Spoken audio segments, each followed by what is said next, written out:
Today, we are becoming obsessed with ditching the rule book and living on your own terms. So let's ditch the rule book, quit the cubicle, and get intentional about designing a life that feels good for you. And even though that might sound on brand for me, that is actually the intro of the Freedom Lifestyle podcast. And we have the host on today with us on Becoming Obsessed. Sam Laliberte, such a fitting name, is a serial entrepreneur, digital nomad, and your go-to gal for all things flexible work and living life deliberately. Her Instagram, her podcast is a testament to this. I have been following for a long time, and I'm starting to think that's where I got the idea for this podcast. Like I said, she has her own podcast where she's documenting her remote work lifestyle all the way back to 2017. And she also has a successful podcasting coaching business and production agency she runs from various countries around the world. I know you just spent a handful of months in New Zealand, but Sam, welcome to the podcast. Thank you so much. I'm already obsessed with you and everything. I can't wait to be here. It's so funny because I feel like whenever I have somebody on the podcast, I think back to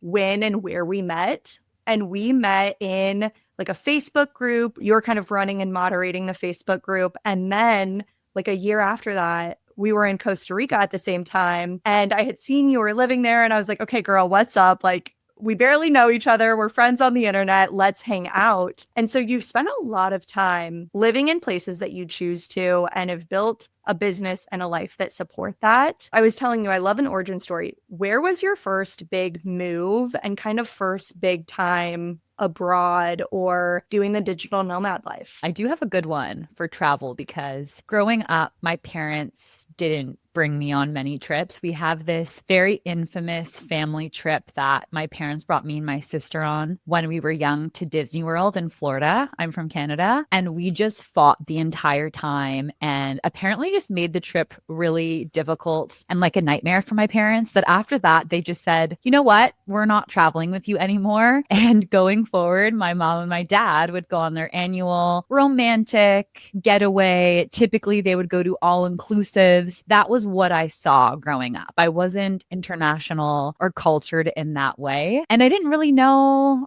any better. I just thought, I just know what I know. I'm from a small town in Canada in Northern Ontario called Sudbury. Shout out to any Canadians listening to this. So then I go to university, and that was actually my first time moving away from this small town. And I just moved to a slightly bigger town, but in terms of cities, it would still be considered small, medium. This was London, Ontario. I went to Western. And while I was at Western, it was this moment that I really started to let go a lot of the identities and beliefs that were, I feel like, given to me just from my parents, from my upbringing, and really started to come into my own and figure out what my values are and the type of person I want to be. I started to make really big shifts then. Like that's when I went vegetarian and stopped eating animals, which was something I kept trying to do as a child, but no one took me seriously. I became the president of a club at Western and got really into fashion and lifestyle and creating community. And then in my final year at Western, there was a contest called Win the Best Job in the World. And it was a trip to Australia sponsored by Tourism Australia, where if you won, you would have a 1-month trip there, traveling all around Australia and blogging, which at the time, this is 2011.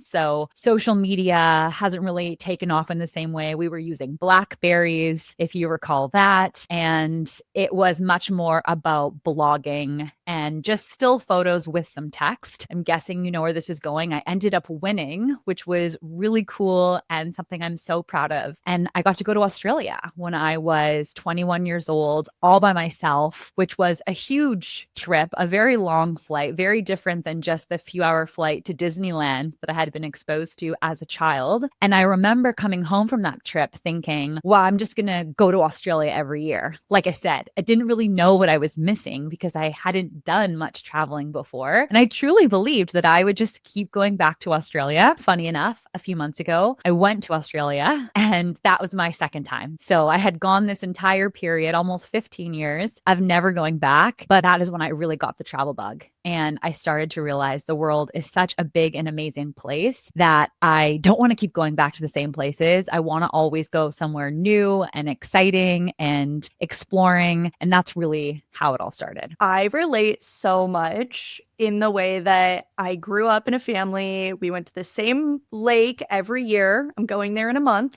Like, we still do it. And then when I was in college, I finally got to do some crazy trips. And in my head, I have places like I went and lived in the Panamanian jungle, and I've yet to be back to Panama. And for almost a decade now, I'm like, I'm going to go back to the jungle. I don't know if I'll ever make it there, honestly. But it's like you get a glimpse of what you don't know. And then you almost are like, okay, but then I can go do it again and it can be kind of familiar. But I'm sure you also maybe have had the experience of when you do go back to a place and it is just almost always a completely different experience. I've been to about 30 countries now, and Costa Rica is the outlier, which is funny that you referenced that. And that's how we actually met for the first time in person. Costa Rica was the first place that when I went to, I immediately had to start making plans to go back. And I went to Costa Rica every winter for 6 winters in a row. This was my first winter. I didn't go, but I already have it booked for next year. And it's a totally different experience returning to the same location that you've already been. We literally rent the exact same Airbnb. We stay in the exact same spot on the same street,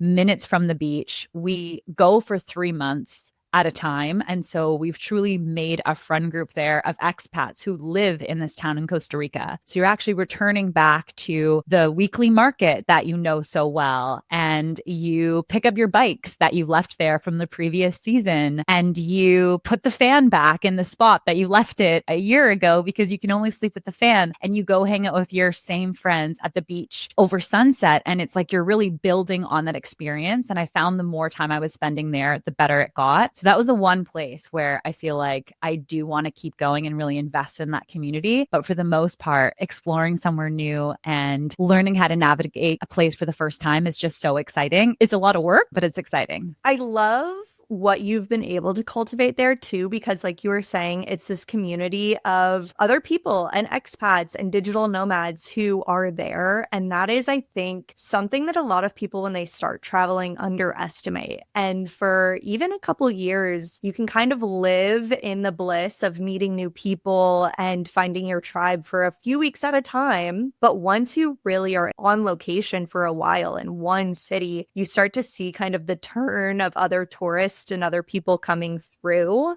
How has that experience been for you, kind of as you and your partner have traveled around, and then also when you are just kind of stationed in Costa Rica? It's definitely evolved over time. Like, I remember when I first started traveling in my early 20s, even that trip to Australia, I made friends on the plane ride over. I was just so excited that I was actually talking to the people beside me in the row, which I would never do now unless there was a reason to be talking. I'm just like in my own world. Yeah, headphones on, movie, like sleep. Yeah. Yep. Yeah, I have like pictures of us traveling to Australia. These strangers knew their whole life story, made friends on the tour who I would come in and out of their life for a few days at a time, and became social media friends and really thought I was cultivating this international community. And I would say, for the most part, in my experience, is the relationship kind of ends after the trip. And I was so naive thinking that, oh my gosh, I've just created all these legitimate friendships. It's hard to maintain a friendship with someone who's in the same town as you, let alone people you've met for such a short period of time who are in different time zones on different areas of the world. And there's no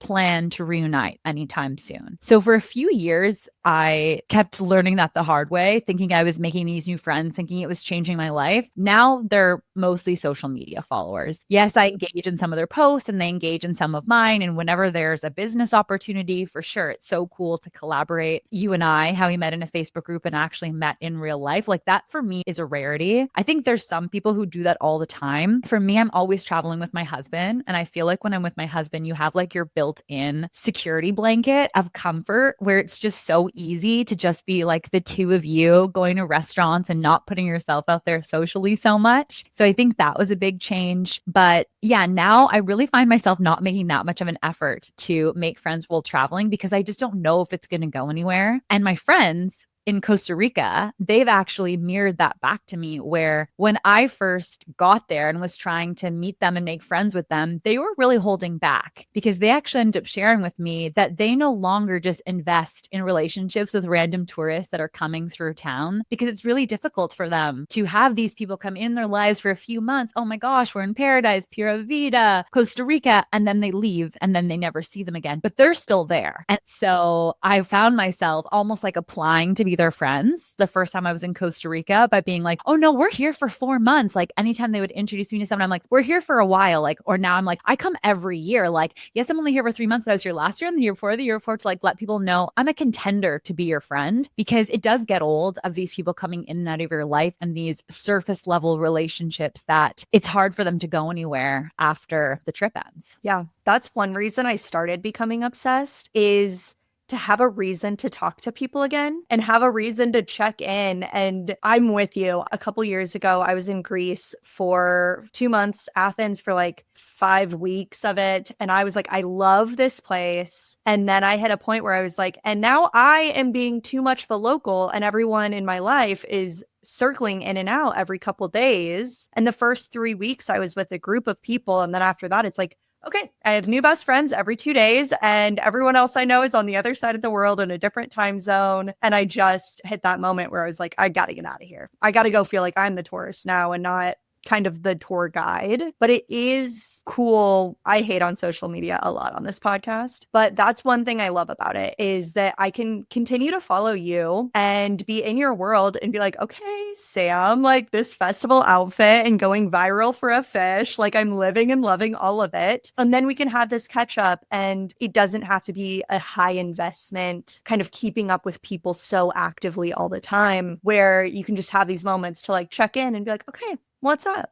Amazing. Great. So smart. I can imagine that feels really nice. And it made me think about some people that I have had on my podcast that I did meet on a trip. And you are right. Like those are the people I would say that I've been able to maintain more of a relationship with over time, is when you have some type of check-in. You actually both put in an effort to go one level further in the relationship to get to know each other. I think if you're both in it, then it can work. But I also am really sensitive to being the one who's putting in too much effort in a relationship and like chasing friends. I don't think it should be like that. It doesn't mean it needs to be convenient, but I feel like there needs to be some kind of like equal level of effort, at least for me, to feel excited about continuing to prioritize this person. 100%. I think that's something that, especially as women, I've been having a lot of conversations about friendship lately, and how I have some best friends. I'm super lucky. I have people, we've been friends for over a decade, and you kind of, I don't want to say take it for granted, but there is those seasons with those people where you put more effort in, or maybe they do, or you kind of fall apart and come together. But especially making new friends, what I've found is honestly almost when people can show up in the same space, but not have to put the effort in together. Like I go to this group that's Tuesday night dinner. And so it's just the same people showing up week after week. And you can become friends without having to put in the effort of making plans. My life hack to making new friends is find a place that you can go week after week. So it kind of takes the effort away a little bit. Yeah, 100%. We have bike club in the town that I'm in. It's Tuesday nights. I'm supposed to be going tonight. We're recording this on a Tuesday, but you saw on social media, there's a big fire in the town that I'm in right now. So we've decided it doesn't feel right to be doing intense cardio while there's a raging fire down the road. So we're going to skip it. But that made me think of that, because I've started to make friends in bike club who we don't interact throughout the week, but every Tuesday they're there and we can kind of build that friendship and chemistry, and we're magnetized to each other. And there's a lot of alignment there, and maybe it'll go beyond bike club, but for now it just feels very effortless and easy. And I think it's a privilege to be in this situation though, where you do feel your cup is full in terms of your friendships. And I want to be mindful of that, because making friends has always been really easy for me. I think that that's something that has always been a strength, is I'm extroverted extroverted, I'm bubbly, I love to ask questions, I'm a good listener. And so I'm easy to be friends with. It's easy for me to go into a room and leave with some new contacts. For someone who might be feeling like I do need friends or I'm in a new town and I do need to put more effort into it, like I also want to be sensitive to that and acknowledge it's such a privilege for us to just be like, oh, if it's easy, I'll do it. So I would say if you are in the scenario where you do need to make friends or you're traveling alone and you don't have the security blanket of your partner, putting yourself out there is like the uncomfortable reality of what you have to do. And I've had to do it before, but I promise you get to a point where you don't have to do that anymore. You've like made enough of relationships, you found your people, and it becomes just a phase. So if you're in that phase right now, I hear you. Just keep doing it. There's a lot of people who are just like excited to make friends as well that I've noticed while I'm traveling. And not everyone has that exact same experience as me. I love that call out. There are so many groups that are being started or have been going on where in Omaha, Nebraska, we now have one called Camp OMA. Jasmine, I met her on Instagram, even though she's local, because of this group she started, and she just hosts events for women to come and make friends because she had that experience where she was like, I'm just staying at home and wanting to have more friends or wanting more people in my circle. And she was like, the only way this is going to change is if I change it. And so she started that group. But it's so helpful now that people are talking about it more and there are more resources. Absolutely. We hate social media sometimes, but it is really great for that. And I've had people reach out who've like moved into the town I'm in. I've moved to this small town. I've been here for 5 years, and it's a small enough town that my friends in Toronto, in the big city, like I'm probably the only person they know that lives in this town. So when they hear of somebody who's moving here, they want to connect me. And I'm like open to meeting up with that person or being kind of that tour guide and show them around, because that was me when I first moved here. And it was so hard to get to the point that I'm at right now where I have my circle and I have my group of friends. So yeah, reach out to people and put yourself out there. Even when I travel solo now, I will do the dorm. Like I did a dorm last year when I was in Austria, a 4-person dorm. I chose a girls only one at Salina. And I was like, I'm putting myself out there today. My goal is to find some friends to go skiing with, because I was in a ski town and I didn't want to ski by myself. And it's a lot. You're like, okay, I'm like going to make a friend today. And you're like starting conversation. You're putting yourself out there and like hope they want to be friends too. Hostels are also really good for that. It worked. Speaking of, Sam, we're going to go on a tangent for a second, because did you see that the Salinas have basically like shut down 90% of the way? Yes. What?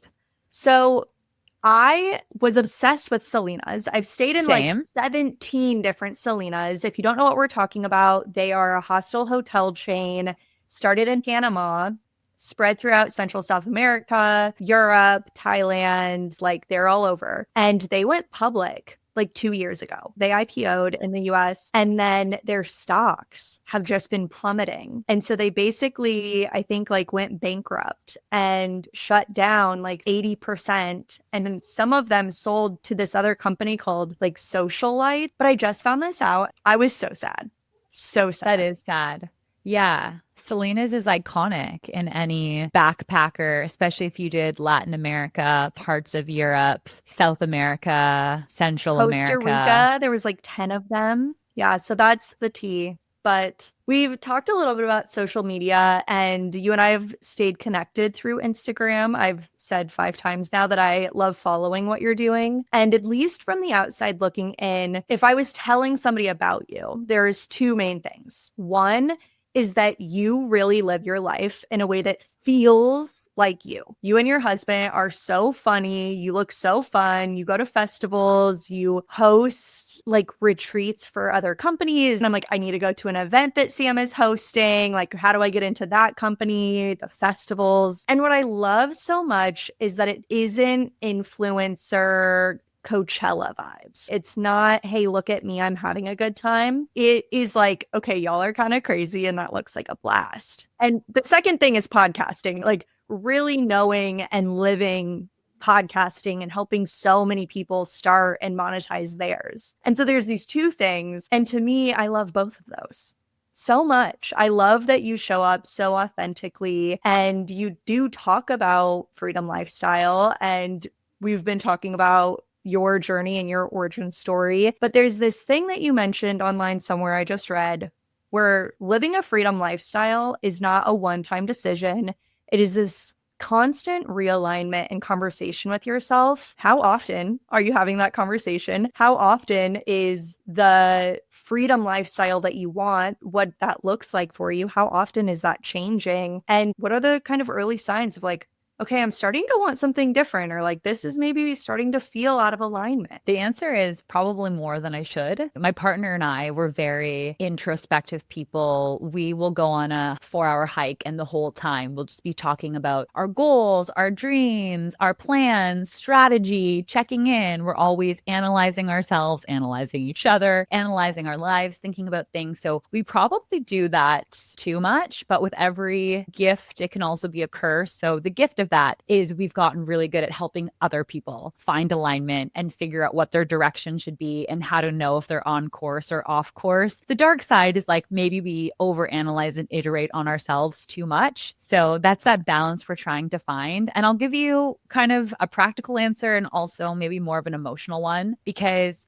my partner and I realize that we're off course in different ways. For me, I'm like a feeler. I can really feel when something is off. I have a very strong connection to my intuition, my internal experience. And I would say the reason why my life can sometimes look like there's so many different things going on and so multifaceted is because I'm genuinely driven by just a feeling I want to have all the time. Like you call it obsessed, I call it freedom lifestyle. It's just like this freedom and this feeling of being so excited about each day when you wake up and what you see on your agenda. And when you're heading into the weekend, you've got great plans, but you're not dreading Monday. And you're just excited about your life. And whenever I'm starting to feel a dread or that something in my life is really feeling like an obligation or burdensome or meh, even and mediocre, those are usually my signs that maybe I'm over investing in an area or I'm saying yes to something that's not right for me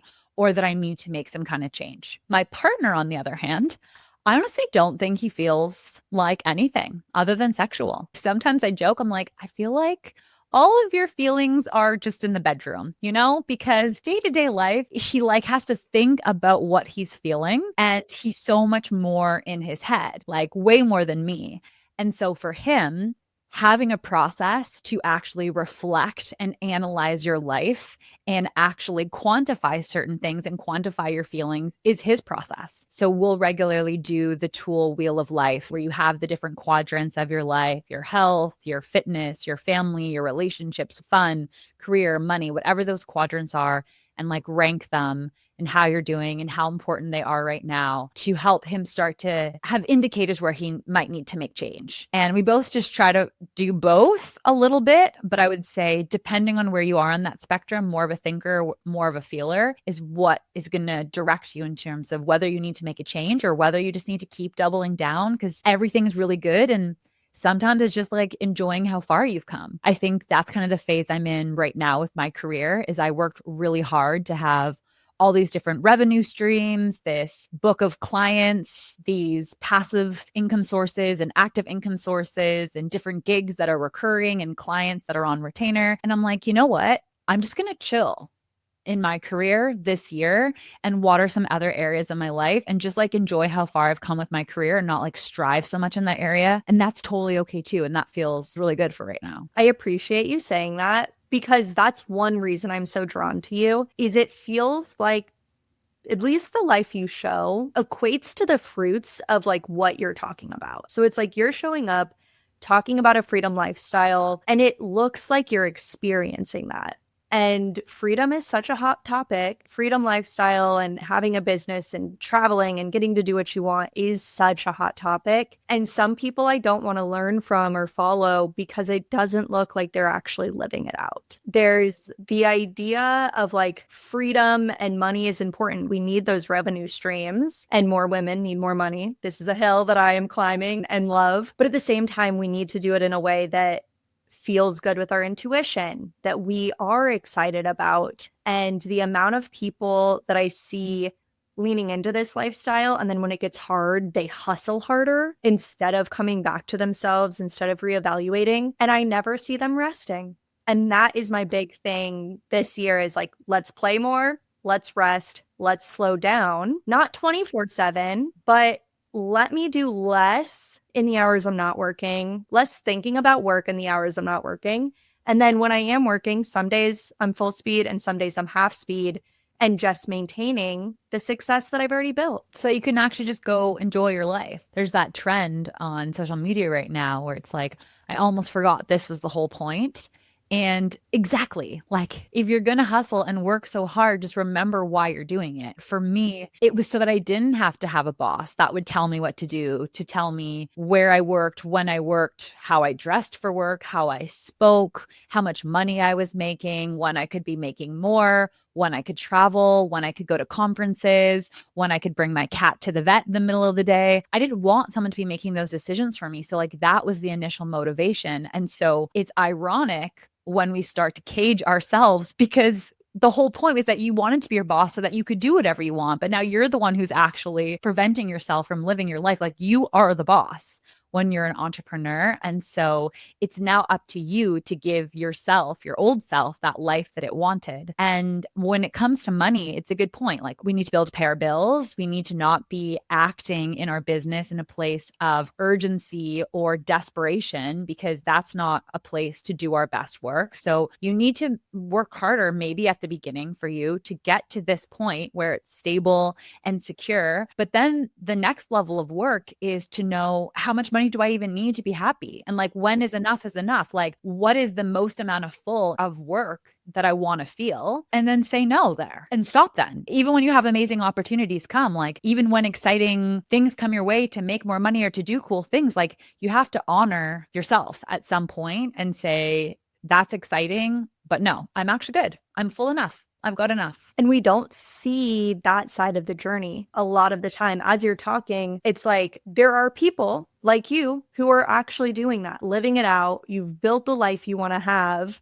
There's a lot of freedom and room to adjust it and to keep it exciting. And it's like we only hear from the people who are at the very top or being the loudest. And something that I today did a marketing workshop at a local co-working space called Ditch the Marketing FOMO. And that's one thing I talked about a lot is there will always be more to do. And especially when it comes to marketing, you could never stop marketing. Like you could always be telling more people or doing more things. Like I really believe that in marketing. Even when I'm thinking about marketing a podcast episode, I'm like, I could technically never be done. Yeah. No, with one episode. And so you can be posting so much. And so often we see people posting, and because we see them so much online, posting in the inbox, running ads, we're seeing them a ton and we equate visibility with success. But the people that we actually want to emulate are often not the most visible. They're not pushing it out all the time. And that's something that I'm always like, everyone needs to be following Sam. I'm like, you're like one of my favorite Instagram accounts. The photos of all the bears around, I'm like terrified and also like so intrigued and jealous at the same time. I know you just posted one of like being on a run and there's a bear and you're like yelling at it to move along. And it's like you show up authentically and it doesn't feel like you're letting your like visibility or your work dictate your life. It's so fun to watch and it feels so fresh. And it feels, I don't want to say realistic in a bad way, but it feels more aligned is a better way to put it, with the way that I want to show up. Whereas some people I learn from, people teaching how to do this, often I don't like the fruits of their labor. Often I'm questioning, how are you guys not burnt out? Like you're showing up on Instagram stories with a baby on your lap, talking about how your baby's in every meeting of yours. Like to me, it doesn't, I can't see the lines connecting. Whereas with you, I'm like, okay, go off. Like that looks like fun. And the people you have on your podcast in your circle as well. So again, giving you your flowers here because I see it and I appreciate it as somebody who doesn't want to work for the sake of work for the sake of all these success metrics that I don't really care about. Yeah. And thanks for saying that. I hope everybody can look at social media and look at my account and put all of those dots together. I don't think everybody does. And you're motivating me to share that more because all you're seeing on my social media is the things I say yes to. Like, you don't know all the things I said no to, even to just do this interview in the middle of the day on a Tuesday when I'm taking Thursday and Friday off this week. Like, this was something I prioritized because I wanted to be here and this sounded like a great opportunity. And this makes me happy. Like, having these conversations make me feel good, make me energized, remind me what I'm doing. I say no to opportunities all the time in order to do the things on my social media that you see. And that is like part of the journey. Like, I say no to money all of the time. We just bought a house, and right before we ended up choosing the house and making the deposit, I completely got caught up in old ways of just feeling like I had to grind. Like, suddenly there was like hundreds of thousands of dollars that my husband and I now needed to come up with in cash. And just that awareness of that, all of a sudden for 2 weeks, I literally grinded. I said yes to every single opportunity that came. I was doing all of these webinars. I was doing a bunch of work that was less paid than I wanted to be paid for and what I'm used to getting paid for, because I just felt like I needed to take every opportunity I could get. And I was in such a bad mood. My husband and I were fighting. We were making the decisions about the house in like a very negative, stressful situation. We were arguing, we were bickering. It was like we were literally so stressed right before the viewings. I would close my laptop, like get into the car. I looked like a mess, and he had to stop me. And he's like, what are you doing? Like, why are you working yourself into the ground? Like, you're making this entire experience that's supposed to be this fun thing negative for what? And I'm just like, well, oh my God, like all of a sudden I need all of this money. Like, I have to work so much harder. And thankfully, I'm in a relationship where I get that coaching back, and he just helped me reframe it and reminded me that we're okay.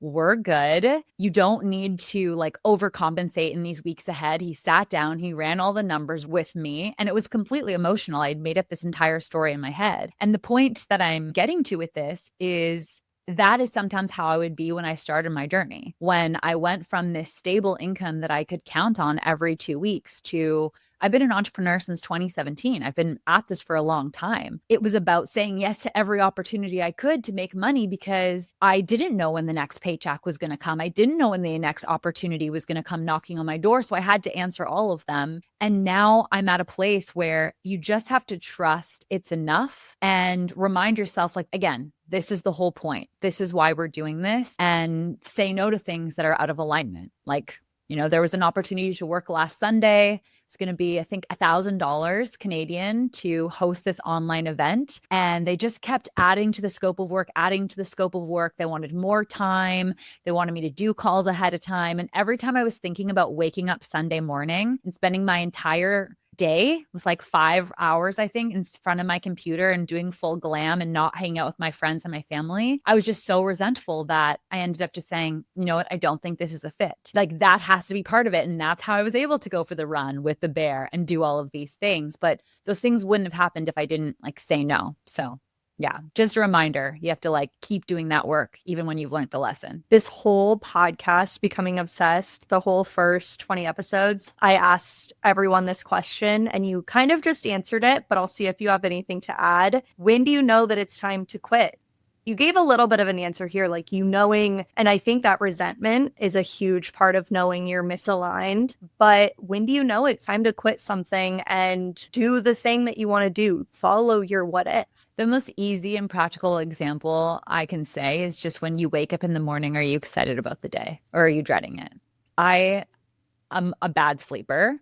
I have historically had lots of sleepless nights. Sometimes I have to take a sleeping pill. I've been a bad sleeper since I was a baby. And this morning, I just woke up earlier than my alarm and I was just kind of like excited to start the day. And I feel like when I'm having a bad night of sleep and I'm just like up so much earlier than I should be and I'm like excited to get out of bed and I don't really care, for me, that's the sign that everything's on track. Like, I'm going to be sad when today's over because today was a great day and today's done. And yeah, tomorrow's cool, but it's just like all happening so fast and I want to capture it. There were times in my life where I I wanted to get through it as quickly as possible. If you're trying to speed up your life and just get through it and get it done, I think you're missing the point, because life is a gift. Like, we want to enjoy every second of it, every minute of it. We don't even know how much time we have. And so to rush through it seems so crazy to me. And I'm truly at a point right now, it could change at any moment. It's, I'm always readjusting, saying yes to things. Oh, I shouldn't have said that. But yeah, like, I want to savor life.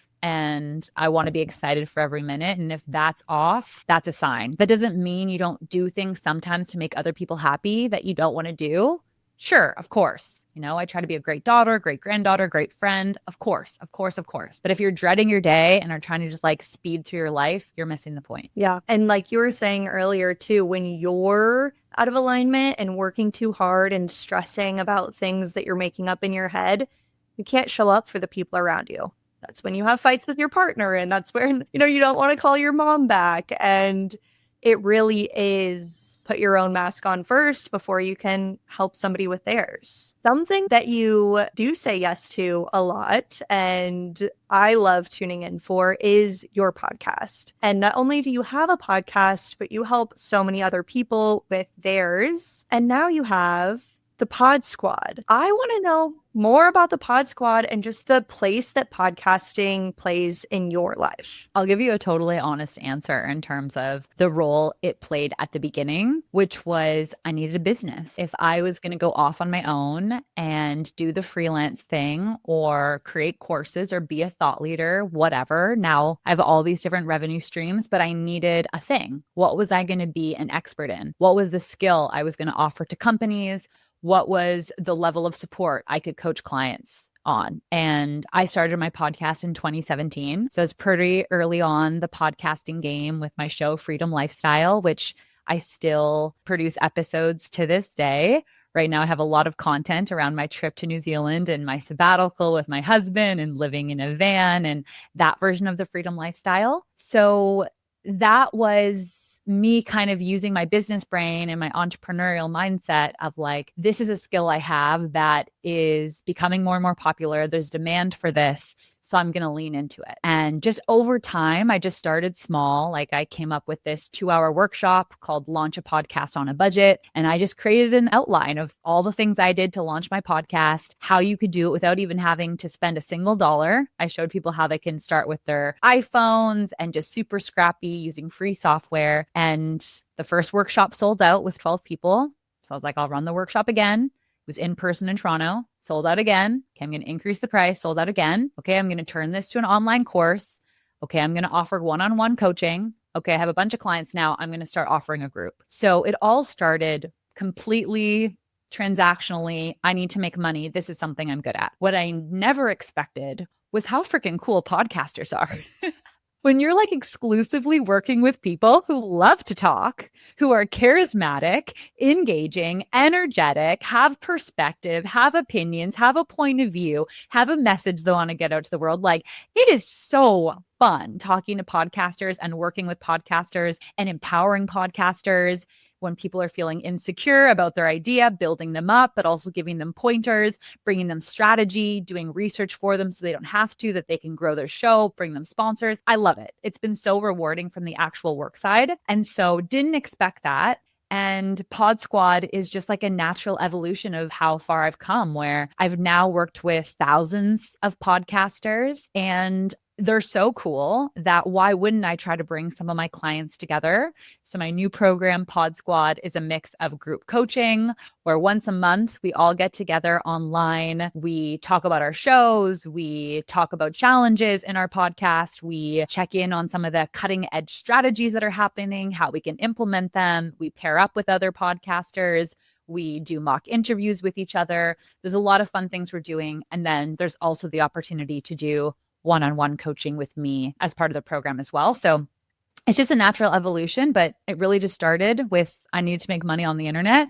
And now it's like, wow, I'm making money on the internet and I'm having so much fun doing it. And so I'm just doubling down. If I didn't already have a podcast, Sam, I would totally start a podcast just after hearing that. I'm like, we are the coolest, aren't we? It's so different to how I started my podcast. And so much of what you're saying And what I see, I'm like, oh my gosh, same, like same girl. And this is finally one where I'm like, okay, totally different. I started it, still don't monetize it. We're almost 2 years in. This will be like episode 70 something. And it's because I have a marketing agency and I'm a co-founder of a tech product now. And I do so much business building for other people that I was like, I want to stop the get better at life, get better at business conversation and have a place where it's almost more like grounded, take a breath, take a step back, like reevaluate. Like you can just take a breath and not have to get better for this hour. Like we're actively working on something in a way, but it's not this kind of like hustle hard mentality. I could do a podcast on marketing. And today I literally said in front of a room of people who are there to hear me talk about marketing that I don't want to ever post on social media about marketing. I love marketing, but I just don't think it's what I'm here to say. It's not like who I want to be known as. It's not what lights me up the way that helping people live a life they love does. And that's where I do relate to you in helping people with their marketing and helping them with their emails and live the life that they love through marketing lights me up so much. And this podcast is almost that exploration of where does that come from and how do we build a good life, a life that we're obsessed with as we're following our passions or as we're making hard choices. And I keep playing with ideas to monetize it. And I almost love that I'm like, okay, but I'm still kind of just experimenting. I'm still kind of just, stepping back and playing. And eventually I will. And eventually could even be this week because I've got some ideas. But in the world of all the things there are to do, it hasn't happened yet. How do you imagine yourself monetizing? The first thought exercise I give people is if you want to monetize your podcast, do you want to make money from your listeners, like sell them products or sell them services? Or do you want to make money from people who want to talk to your listeners? So brand sponsors, affiliate links, brands that are interested in your audience. Do you know which of the two you're thinking? Yeah. So I am such a huge believer in like making your own streams of income instead of kind of relying on others. And also, I don't want to run ads to things I wouldn't actually promote. And so because of those two things, really what I've been playing with for a long time is starting a monthly membership. I even have the IP for it already processing, the Becoming Obsessed Playground, where we basically multiple times a month get together and play, bring an artist in to teach a skill or sketch together, do improv together, just this kind of place to play. So yeah, it's very fleshed out. It's a matter of kind of like actually launching it at this point. Are we getting the exclusive right now? You are. Now I'm going to have to do this, Sam. Good. Okay, well, that sounds great. So a paid monthly membership. And will your podcast content now be gated? Like, are you going to have an option where you have to pay to listen to the show and that's part of it? Or is this something separate from Becoming Obsessed? So the podcast would still be public. This feed, anyways, would still be public. And I've played with ideas over the years of having guests do like a mini, more tangible piece of content that then becomes like a private feed, or having all of the kind of as I bring in people to host these play dates is what I would call them. It's like have an artist come in, have them recorded. So you now have this content library that you can go back and say, like, okay, I feel like doing a little self-portrait today, or I want to work on my stand-up comedy or play with my ideas. And just what does that look like? And how do I develop my thought leadership and lean into who I am outside of productivity and kind of build the content library up? Maybe have a community aspect to it. Yeah, having the show be a marketing funnel for this paid product is the obvious route. I think if you could also make something about the show being additional perk of being a member would be smart, because that's like not having to do any more work and providing more value. So I wonder if there's a way for your paid members to either appear on the show and be part of like debriefs from play dates about things that they love, or for the people who actually come and teach in your program to get profiled on your show in some way, or your members getting to like vote on ideas, something to give a perk for your paid members that involves becoming obsessed, I think would be a smart thing to do. I love that. One of the perks of this show is I have really amazing like coaches on a lot, and then I get free coaching. So thank you so much, Sam. Yes. Another perk of podcasting is you have an excuse to reach out to people that you either want to do business with or want to be friends with or want to stay in touch with in your case. But yeah, I learned so much from the guests on my show. It's wild. It's like not appropriate to pick somebody's brain anymore for free, but you can pick their brain for free if you're recording it on the internet. Yeah, I'm like, this is such good marketing for you. Like, you're literally, it's like your brain in motion. I know a lot of us can't help it though. Once we get talking, it's like, okay, I could sit and talk business all day long and run ideas and be like, let's just make it happen right now. Pull out Google Docs. We're doing this. Yeah. I think it's like what's connected to the why. Like when you said, oh, I'm not obsessed with marketing, or like I don't wake up every day being like, there needs to be better marketing in the world. That's very much true for me. Like my purpose on life is not to start more podcasts. Obviously not. That is not my passion. However, the first thing I'll ask any podcaster on a coaching call is like, why did you even want to start a podcast? Like every time someone is starting a podcast, if you really get down to it, it's connected to a bigger dream that they have. They either want to eventually be able to quit their job and they think this podcast will be a path to marketing their own products or services or creating a revenue stream. Or maybe they have a dream of being a speaker one day and motivating audiences around the world. And they see this being a portfolio of work. Sometimes I have clients who are just like, I need something creative in my life. Like my life is so serious. My job is great. I love it. I'm secure. It's paying the bills, but I need something fun. And it's like, that's really exciting, is helping people actually leverage their podcast to make a dream in their life come true and their reality. And like, that's exciting. And I think for you, that's kind of what you're saying about marketing. If you could just like find a way to connect those two things, you got this. And that's what I do like at the marketing agency. It's like, okay, we do your email newsletters so that when you have a podcast and you're pushing it out, but you're not actually connecting with your audience, it's like, okay, let's do that weekly newsletter, push out the podcast, get the readers, the listeners involved. And it is like the very tangible way of like helping somebody do more. And to be honest, helping them actually monetize what they want to be doing in a way that doesn't lead to burnout. And the podcast is very much playing with like the step before that, playing with the, okay, should you even have a business? Like playing with what you're saying of what is driving you and what do you want in life. And in many ways, this is my creative pursuit. It's my playground where I get to be a little bit less curated, a little bit less like perfectionist, even though you don't really get to do that anywhere. I relate to what you're saying and your clients of, I want to build a portfolio of work. I want also, it's almost my diary to myself. I feel like maybe with your like going all the way back to 2017 and all of your travels and all the iterations of your life, you kind of get to see yourself in these different phases. And that's another, I'm not one to sit down and journal all the time, but if you put it on my calendar, I'll show up. And so it's a good way to make a diary. 100%. And that's a really good plug for my new YouTube channel, because for the longest time, I was only doing audio podcasts. I feel like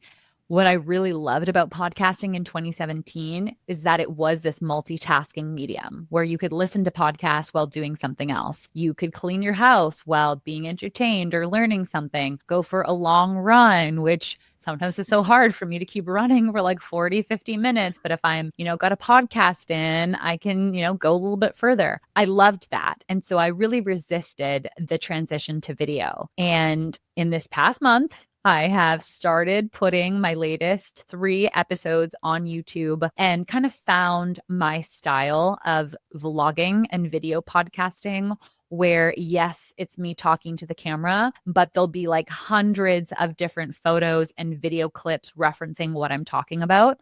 So my trip to New Zealand, I just had so much content from the trip. And those first couple episodes, you get to hear me like talking about the 7 great walks in New Zealand and which ones were the best and how we chose them. And then there's actual video footage of us on the 7 great walks, or when we're talking about swimming with the seals and how we had this miraculous moment, you actually see the footage of it.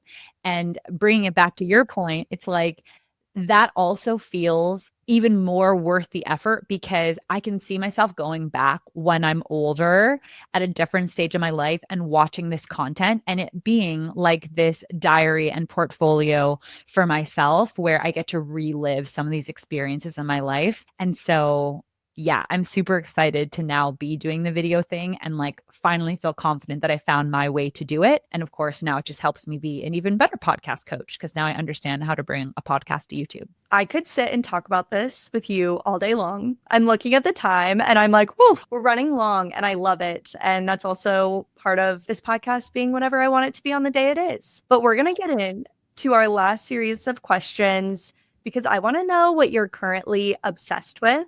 And when it does come to maybe going on that long run or long bike ride, and you are listening to something, be it a podcast, a book, music, what are you currently listening to? Well, I'm always listening to Taylor Swift for sure. Big Swiftie. So I know you saw the news. Which thing? I mean, I'm kind of late. I'm not as big of a Swiftie. I just adore like her as a businesswoman. But her buying all of her albums back. She got her masters. What a boss move. Yeah. The Eras tour was just so successful that she was rich enough to buy them back. So that's really cool. I've now been listening to Reputation, Guilt Free. All the Swifties will know what that means. Do you think that she's going to have a Taylor's version or not now? Is this why we've been waiting so long for it? She told us. So when she announced her masters, she put a letter on her website and she basically said that out of all of the 6 albums that she had to re-record, she kept delaying Reputation because it was the one album that she didn't think she could make better. Because when she recorded Reputation, it was such an intense and emotional and like angry side or period of her life that she really created content from that. And that's not the headspace she's in now. She's got Travis. She's good. She is an international sensation. It's cool to like Taylor Swift officially. And so she announced to us that she's going to reveal some of the songs from the vault. So every time she re-recorded an album, she gave us some bonus songs that never made it to the first album. So she's going to give us those, but there will not be a Rep TV. There will only be Reputation. Okay. This makes sense. I did go to her website and see the letter. I did not read it all, obviously. That's okay. I read it all, every detail. I mean, like you said, what a freaking boss move and really a moment of history. I do like Taylor Swift music. I feel afraid to say anything to the contrary ever because, you know, I'm out here being public with my thoughts. But more than anything, I freaking love to watch how she does business. Like it is, even if you hate her music or you don't enjoy it, whatever, like watching her operate and be so public and be so curated and have so many Easter eggs and connection points, like it's insane. It's almost unfathomable. She's amazing. I'm obsessed, literally, completely obsessed. So she's a big one. I also think if you're a podcaster, it's important to consume other podcasts and like study podcasts. And as women in podcasting, who bigger than Alex Cooper? And so call her daddy. I can't wait. She just had a documentary come out today. So I'm going to be watching that on Disney and learning a little bit about her story, what I don't know already. But I love consuming her content. She's the one who actually convinced me to get into video podcasting because she's the first person whose podcast I would truly sit down and watch. I still multitask. Like I'm still making dinner with the TV in front of me because I can't just do one thing. But yeah, I love her. So always obsessed with Alex Cooper. And she gives me lots of ideas for my own show. And then also for my clients and things that I can bring to them that they can do in their podcast. Yeah, I was very late to Daddy Gang. I was very much like past her kind of risque era and only started when she was doing the video interviews with, you know, names that I would know. I'm very obsessed ever since, and I will be subscribing to Hulu just to watch her documentary. So it's working. I'm sure it's so good. All right. When it comes to you have traveled all over, you spend your year in multiple places. What do you eat? What kind of food are you obsessed with? And does it change based on your location? Well, my partner and I are both vegan. So that dictates a lot. I will be honest and admit that it probably limits us in terms of when we're traveling. I know for people, one of their favorite things about going to a new place is to eat the local food. And that isn't really our experience, with the exception of places like Costa Rica that have amazing fruit and vegetables that they just grow there so easily.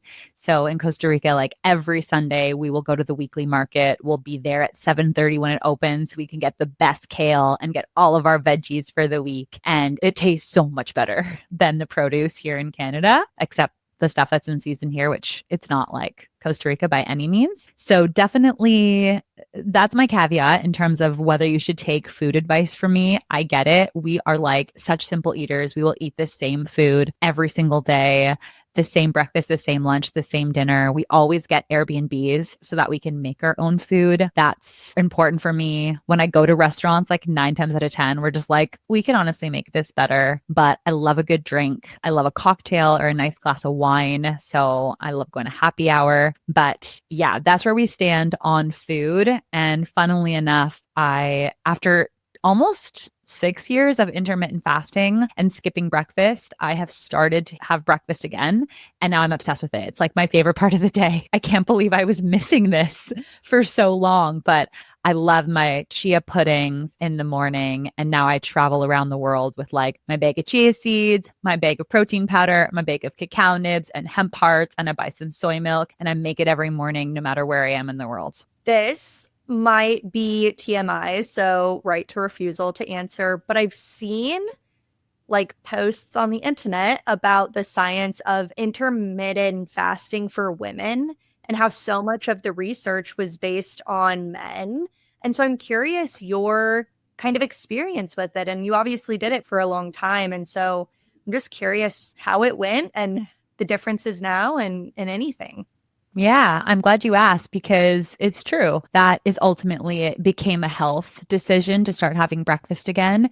Intermittent fasting for me was so great for a while. I'm 35 now. I started intermittent fasting when I was like 26, 27. That's when I was my last year before going into entrepreneurship. I was working at a tech startup in Toronto. And I distinctly remember like walking to work, going to Starbucks, getting a venti black coffee, like in the huge cup, going to my office, chugging just that black coffee with nothing in my stomach and just grinding on my laptop and like being on drugs. Like I was just like so engaged and so hyped up. And like I loved it. I felt like I was a superpower. I was so productive in the morning. I also have been somebody who's always prioritized being slim. And I felt like that was like really helping me maintain my weight.